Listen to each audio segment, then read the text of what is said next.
And this is what I tell people all the time. So basically, we saw a couple years ago. I think it was Chris Rock that had a movie about the hair industry. You see that the documentary? I actually followed his footsteps. I went to the exact places he went to, visited the same people. So Chris Rock got you into business then? So I mean, that's not he didn't get me into business, but I've loved Chris Rock since I was a kid, man. I've followed his stuff since I was a little kid. So when he came out with that, I watched it before I even got into business. I watched it just because I wanted to watch Chris Rock stuff. And then when I started the business, I was like, I remember, oh, Chris Rock that thing. Let me look at this stuff. And I watched it, and I went to the exact same suppliers that he went and checked out in Chennai, India. I went there, I saw them, I met them. They had a picture of him, Chris Rock, on the wall. Like, it was cool. And this is what I tell people all the time. I'm like, when you watch TV, when you watch these shows, you don't just watch it for entertainment, but watch it as research. And that's like me, for example, when I watch a lot of talk shows, I watch them and see how they do things, how they talk, and all the different things they do. Because I mean, one of the things it teaches me a couple extra steps, but it also makes me feel not so bad about some of the mistakes I make, because I was watching like Jimmy Fallon and all these other ones, and when they first started doing virtual, they were making so many mistakes, and I'm sitting there going, "What? I mean, how you making that mistake?" I'm like, they have multi-million-dollar productions, and they're making mistakes that I'm like, I could have taught them that. I could have told them, So it made me feel good about that. But so when you go to these suppliers in India. Well, let's go back to the beginning, to the source. The people that the hair comes from.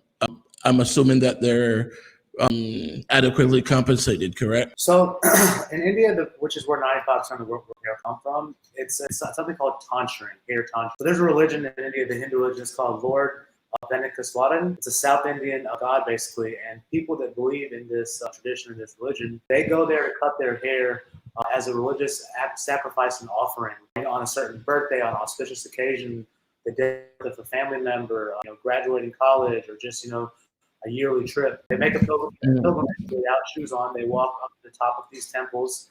They go do what's called darshan, which is prayer and a talk with God, and then they go cut their hair. They would be disrespected if you tried to offer them money directly for it. That would not be the way to do it. What they do is the temples that they get these places from now are controlled by the government and have auction systems, which is where large businesses like us, we come in and buy from the temples directly. From there, that money is filtered down to the community, into the temples. The temples do free food called seva, which in North India is called seva. In South India, it's called, the name escapes me right now, but it's basically the same concept. They feed hundreds and thousands of people every single day right there at the temples. And that's just kind of how the compensation per se works.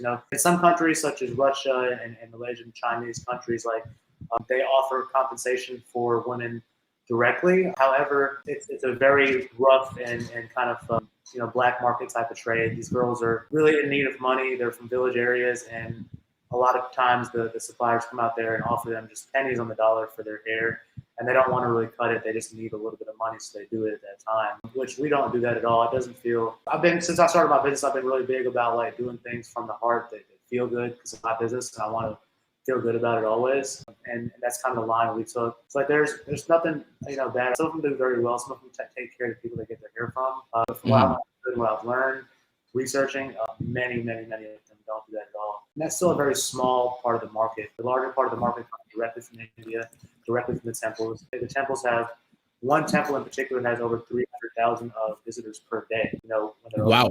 So there's a lot of free hair. It's not free. So it's not free. We have to pay a lot. There's a lot.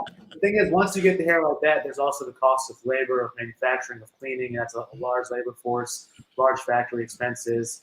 You have to wash the dishes, paying for the machines to weft it, paying for the operational costs of the facility that you're using. So there's all kind of costs, that go into it. If someone wanted to come from America or anywhere and come buy directly from the temples, they wouldn't even be able to. You'd have to have, you have to sign up on the registration on the website. You'd have to have Indian tax ID, land, bank accounts, and then put a deposit down of close to $250,000. And then you enter an auction system. And from that system, you don't even know what you're getting. You have to just keep buying, keep trying. You get a big bag, 100 kgs of hair that will be a certain inch. You don't know if it's wavy, you don't know if it's curly, it's straight. From there, 30% of that bag is going to get wasted automatically, because it's not going to be good enough to use in the market. And that kind of hair that we waste will we actually sell to the Chinese and Asian markets. And they have a magic method of, putting silicone and different things in the hair and processing it in a way that they can sell it again, which ends up being harmful sometimes and not good quality sometimes. But some of those companies do well also. So it's a very, very deep and complicated industry in games. So. It appears so.